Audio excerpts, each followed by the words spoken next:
नमस्कार, स्वागत है आपका भारतीय शिक्षा बोर्ड के इस नए एपिसोड में। दोस्तों, इंग्लिश एक ऐसा सवाल है जिसको लेके बहुत ज़्यादा क्वेश्चंस भारतीय शिक्षा बोर्ड से पूछे जाते हैं कि आप इंग्लिश को रख भी रहे हैं या नहीं रख रहे हैं, और अगर रख रहे हैं तो क्यों रख रहे हैं। तो इसके बारे में जानकारी देने के लिए मैंने सोचा कि क्यों ना भारतीय शिक्षा बोर्ड के चेयरमैन से ही सीधे बात कर ली जाए, ताकि लोगों को भी ये जवाब मिल जाए कि आखिर क्यों रखा जा रहा है और क्या रखा जा भी रहा है या नहीं रखा जा रहा है। तो चलिए सीधे बात करते हैं। सर, स्वागत है आपका आज के इस एपिसोड में। धन्यवाद। सर, लोगों का बहुत ज़्यादा सवाल आता है सोशल मीडिया पे भी, या जहाँ पे भी आप जाओगे भी मीटिंग्स में, आप जहाँ भी ट्रेनिंग भी हो रही है, कि क्या भारतीय शिक्षा बोर्ड में अगर भारतीय ज्ञान परंपरा की बात की जा रही है तो क्या हम इंग्लिश टेक्स्ट बुक को, इंग्लिश लैंग्वेज को रख रहे हैं या नहीं रख रहे हैं। देखिए, इसका अगर सीधा उत्तर एक ताजी ये है कि हम इंग्लिश को विषय के रूप में रख रहे हैं। इसका एक सबसे बड़ा कारण ये है कि शेड्यूल 8 में इंग्लिश नहीं है भारतीय संविधान के, लेकिन राजभाषा के रूप में इंग्लिश है। तो इसलिए हम इंग्लिश को, विषय को अपने पाठ्यक्रम से बाहर नहीं कर सकते, इसलिए हमने उसको रखा है। दूसरा सवाल आपके मन में भी होगा, जैसा आपने प्रारंभ करते समय बोला है कि फिर भारतीय ज्ञान परंपरा की बात कर रहे हैं तो अंग्रेजी क्यों। उनको एक वाक्य में मैं बताना चाह रहा हूं कि मैं ये मानता हूं कि भाषा किसी एक पंथ, किसी एक देश, किसी एक जाति से परे होती है। भाषा सिर्फ भाषा होती है, वो संवाद का माध्यम होती है। और जितनी भी विश्व की भाषाएं हैं, उनके बोलने वालों ने जो जो ज्ञान सृजन किया है अपनी अपनी भाषा में, जितना अधिक हम उनका ज्ञान अर्जन कर लें और उनमें से फिर हम एक कलेक्टिव विजडम तलाशें, तो संसार ज़्यादा अच्छे से चल सकता है। बिल्कुल। क्योंकि सारी मानव प्रजाति ही है। जितनी भाषाएं की बात हम करते हैं, अंग्रेजी के अलावा भी अगर हम अन्य फॉरेन लैंग्वेज की बात भी करें, चाहे वो रसन हो, मंडारिन हो, हिब्रू हो, फ्रेंच हो, जर्मन हो, इनका भी एक अपनी समृद्ध सभ्यता और संस्कृति रही है। तो अगर हम उसकी सभ्यता और संस्कृति की बात करते हैं, तो जब तक कि हम उन भाषाओं को भी नहीं जानेंगे तो उनके विपुल ज्ञान परंपरा का प्रयोग हम अपने देश में कैसे कर पाएंगे। एक तो ये भी आवश्यक है। रही बात अंग्रेजी की, आज दुनिया में संयुक्त राष्ट्र अमेरिका, ब्रिटेन, ऑस्ट्रेलिया और अन्य जो तमाम चिंतक हैं यूरोप के, अन्य देशों के भी, भले ही अपनी भाषा बोलते हो जो भी, लेकिन उन्होंने भी तमाम रचनाएं अंग्रेजी में की हैं। साइंस टेक्नोलॉजी की चूंकि अमेरिका का वर्चस्व है पूरी दुनिया में, तो जितने भी रिसर्च होते हैं वो ज़रूर अंग्रेजी में ट्रांसलेट होते हैं। तो अगर हम अंग्रेजी भाषा का ज्ञान ही नहीं होगा तो हम वर्तमान ज्ञान परंपरा से भी अछूते हो जाएंगे। आप देखो, चाइना के लोग भी पढ़ाते अपने यहाँ है मंडारिन में, लेकिन रिसर्च पेपर इंटरनेशनल जर्नल में तो उनका इंग्लिश में ही छपता है। तो और अमेरिका का अगर कोई रिसर्चर है और आंग्ल भाषी देशों का कोई शोध करता है विज्ञान में, टेक्नोलॉजी में, आर्टिफिशियल इंटेलिजेंस में, बायोटेक्नोलॉजी में, स्पेस टेक्नोलॉजी में, तो उसको समझने के लिए हमको अंग्रेजी तो जाननी चाहिए, क्योंकि अधिकांश जर्नल इंग्लिश में है, क्योंकि अमेरिकन डोमिनेंस है सारे साइंटिफिक वर्ड पर। भले ही दुनिया के सारे वैज्ञानिक हर देश में हैं, लेकिन मूलतः जब वो जर्नल पर छपवाने की बात आते हैं तो एक उनका वर्जन इंग्लिश में जरूर होता है। तो हमें आधुनिक विज्ञान को भी जानने के लिए इंग्लिश का सामर्थ्य तो होना चाहिए। जैसे हमें भारतीय ज्ञान परंपरा का सामर्थ्य होने के लिए संस्कृत में निष्णात होना चाहिए, तमिल में निष्णात होना चाहिए, पाली में निष्णात होना चाहिए, प्राकृत में निष्णात होना चाहिए, और लोक परंपरा जानने के लिए भारत की सभी भाषाओं का ज्ञान होना चाहिए, चाहे वो तेलुगु हो, कन्नड़ हो, मलयालम हो, असमिया हो, बांग्ला हो, मराठी हो, कोशुर हो, उड़िया हो, संथाली हो। अगर हम संथाली नहीं जानेंगे तो आदिवासी परंपरा और उनकी ज्ञान परंपरा कैसे जानेंगे?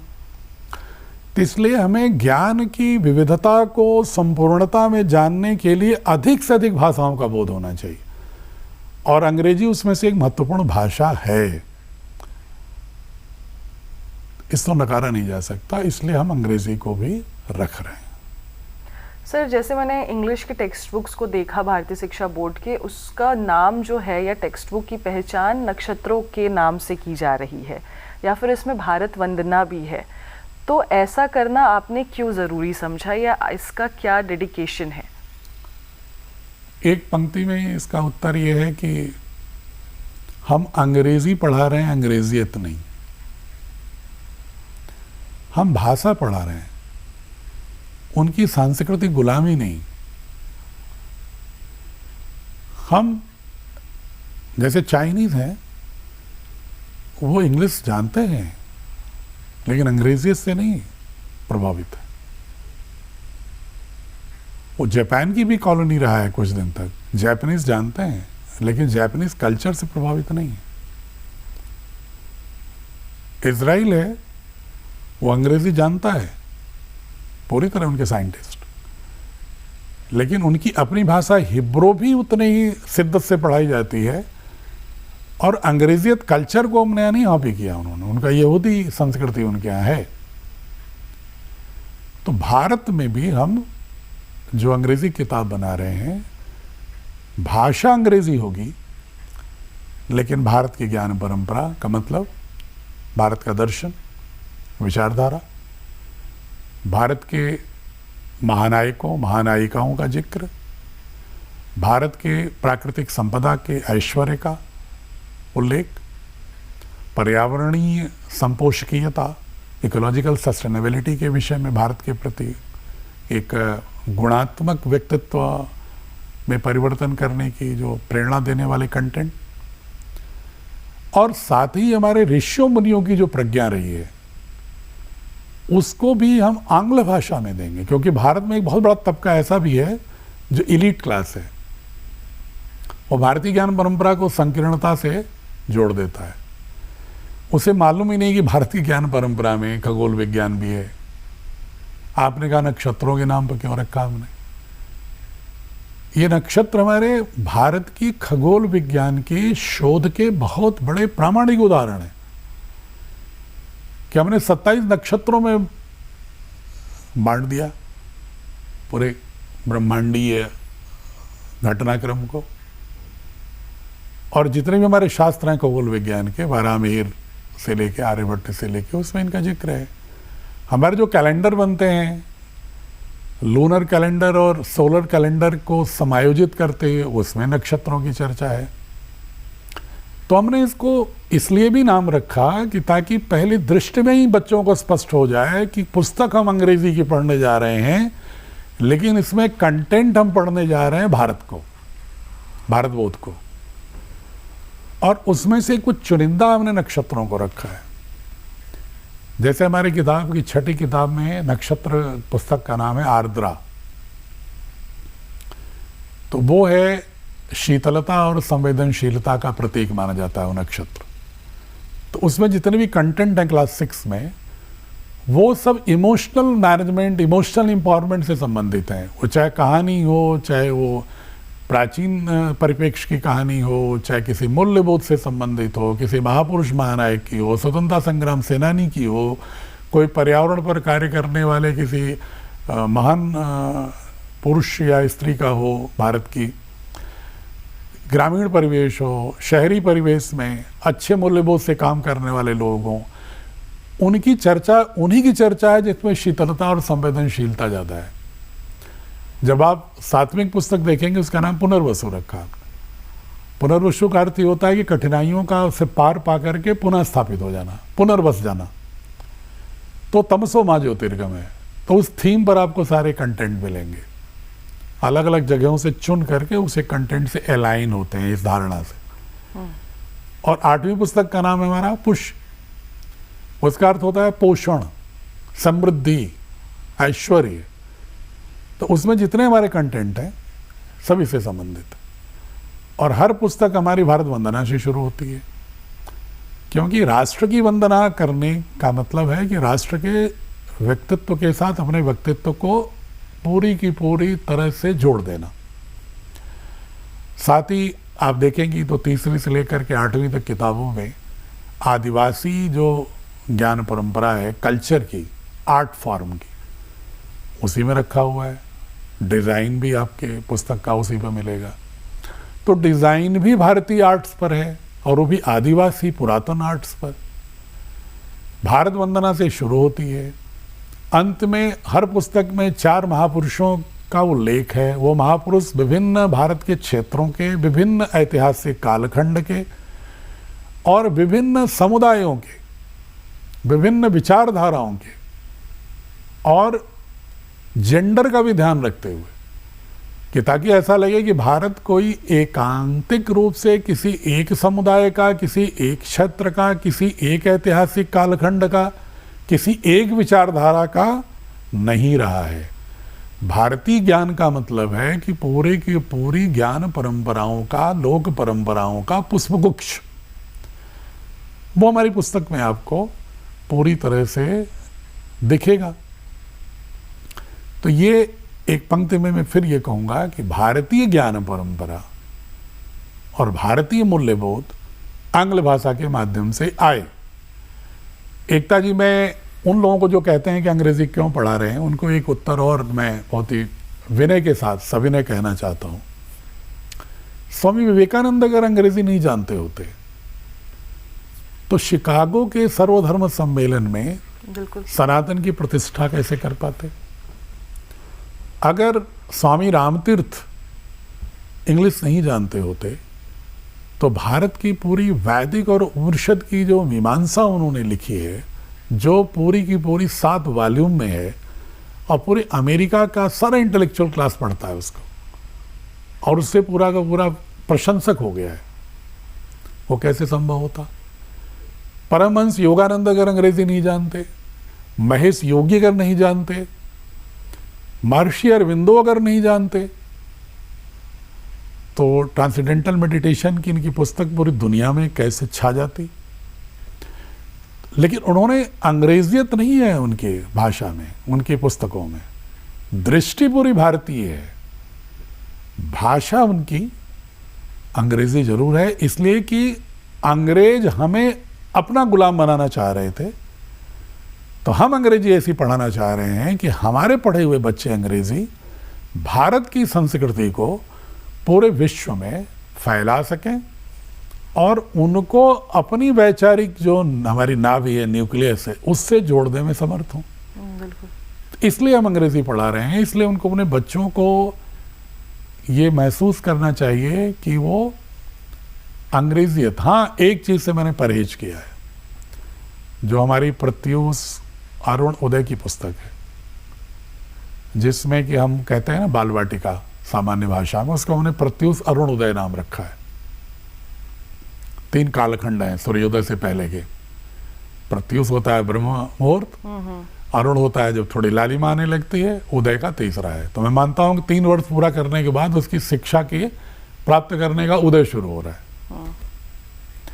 तो इन तीनों में हमने, आजकल बड़ा एक फैशन है कि 30-30 हज़ार रुपये, 40-40 हज़ार रुपये मंथली फीस दे के लोग विद्यालयों में भेजते हैं अपने बच्चों को, 2.5 साल, 3 साल, 4 साल के बच्चों को। और बड़े गर्व से कोई अगर गेस्ट आता है उनके पास तो कहते हैं कि मेरा बच्चा ये राइम इतनी सुना सकता है इंग्लिश की। उस राइम में कुछ भी नहीं होता, निरा बकवास, ना तो भारतीय संस्कृति, ना कोई वैल्यूज, ग्लोबल वैल्यूज ही। उनको गायत्री मंत्र अगर बच्चे को सिखाना है, या रामचरितमानस की कुछ अच्छी पंक्तियां जो जीवन में काम आएंगी, उस राइम के बारे में कोई गौरव नहीं है। उनको गीता के श्लोक के बारे में कोई गौरव नहीं है। उनको दादी नानी की कहानियाँ जो सम्राट अशोक की, विक्रमादित्य की सुनाई जाती थी, राजा हरिश्चंद्र की, उसमें उन्हें कोई गौरव नहीं है। उन्हें इसी में गौरव है कि अंग्रेजी में 4-6 पंक्ति गा के और डांस करके ठुमका लगा रहा है बच्चा। और यहाँ तक कि मैं देख रहा हूँ कि दादा दादी नाना नानी भी ठुमका लगाने लगते हैं उसी राइम पर, बजाय उसको कि तुम अंग्रेजी में गीत गाओ लेकिन उसको गीता का ट्रांसलेशन करके राइम बना दो ना। आप किसी अपनी भारतीय ज्ञान परंपरा का राइम बना दो ना, बच्चों की भाषा में ही बनाओ। अगर बच्चों की भाषा में राइम भी बना रहे हो तो आसपास के भारत के परिवेश से जोड़ो, भारत की ऋतुओं से जोड़ो, भारत के त्योहारों से जोड़ो। आजकल कहानी की पुस्तक भी आती है तो उसमें अब्राहम, जोली, जूली इस तरह के नाम मिलते हैं। न तो यहाँ का परिवेश है वो, न यहाँ का नाम है वो। अगर उनको हनुमान लिखने में, गणेश लिखने में, कृष्ण लिखने में, राम, बालक राम लिखने में, बच्चे को आइडेंटिफाई करने में या वीर शिवाजी महाराणा के साथ जोड़ने में क्या शर्म आ रही है। हमारी जो पुस्तकें हैं नीचे कक्षाओं की, जिसको ECC कहते हैं, उसमें भी आपको पूरा का पूरा अंग्रेजी हो चाहे हिंदी, तीनों भाषा के कंपोजिट बनाए हैं नीचे कक्षाओं में। और उसमें पूरा का पूरा आपको भारत दिखेगा, भारत का गौरव दिखेगा, भारत की सांस्कृतिक चेतना दिखेगी। तो हम अंग्रेजी माध्यम से भी विशेष रूप से उस वर्ग को, जो एलीट वर्ग है भारत का, जो अंग्रेजी बोलने में ही अपने को गौरव महसूस करता है, उसको बाकी भारत की जो हिंदी है, उर्दू है या अन्य जो रीजनल लैंग्वेजेस हैं उससे उनको कोई बड़ा परहेज सा लगता है, पिछड़ापन है।